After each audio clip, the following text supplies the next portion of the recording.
Hello, my name is Reinell. I work with Samson Sports, and our goal here today is to try to do as easily as we can a video on how to install one of our saber towers on a fiberglass boat. The first thing we're going to do, we're going to pick up the tower and make a determination where we think it looks good on the boat, and then we're going to make our marks and drill our holes and whatnot. We've put tape on the boat to protect the boat in the places that I feel we're probably going to be going. We're going to hold it in the position, and then we look at the top of the tower and make sure that it's going fairly level and that we have good places on the boat to mount to where we're not mounting on a cleat or something. And this looks good. We can be pretty much dead center in the boat, so we'll take the tower back off and set it down. And now we need to get a couple more supplies to set up and show you the next phase of the installation.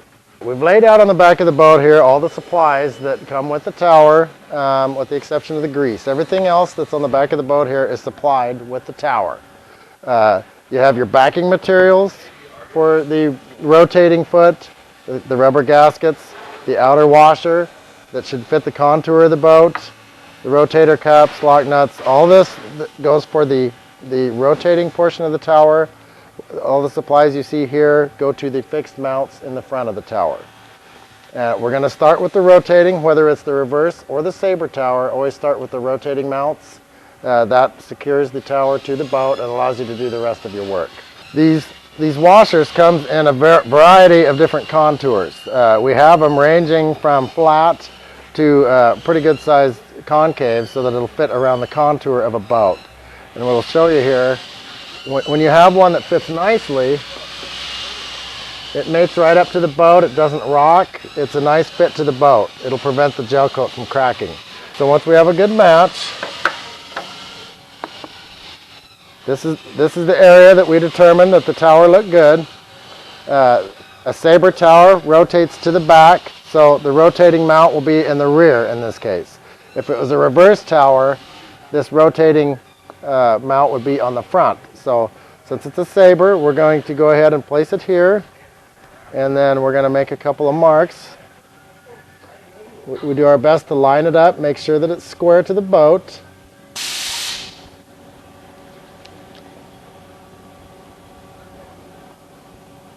And then I put 2 marks where my holes will be. Now we'll go to the other side, and generally I use the windshield frame as a guide.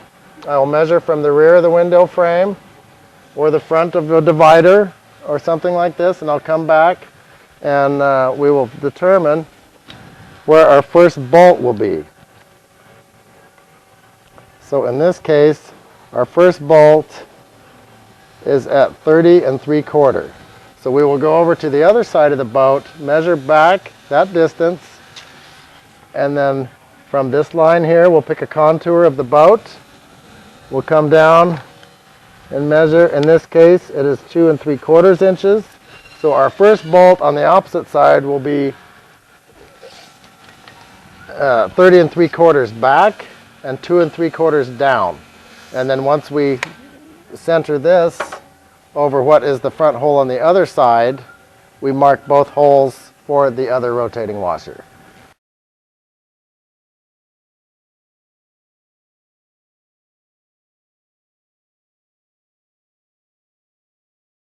After you drill the hole in the boat, you want to countersink the edges with the ceramic ball that's been supplied with the kit, just to remove the gel coat from the outer edge of the hole. So if there's any twisting at all of the bolt, it does not cause any gel coat cracking. Okay, once we have fit the washer to the boat, we know that everything is good, the contours fit, we've already drilled our holes, everything's ready to go.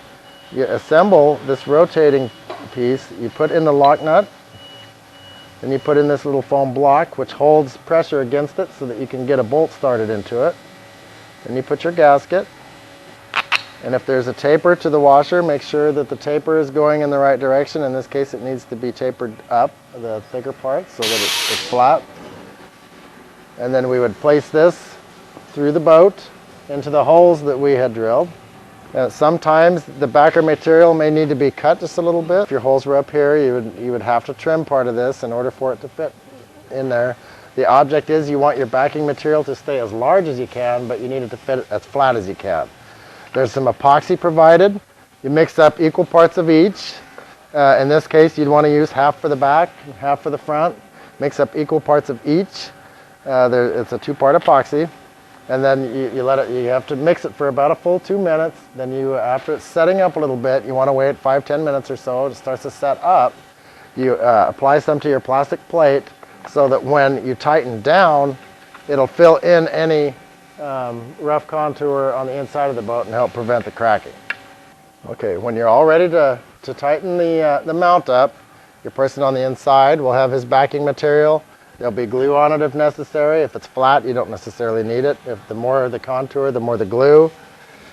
Your person on the outside of the boat will use a 5/16 Allen wrench to hold the bolt in place as the person on the inside tightens the nut. You want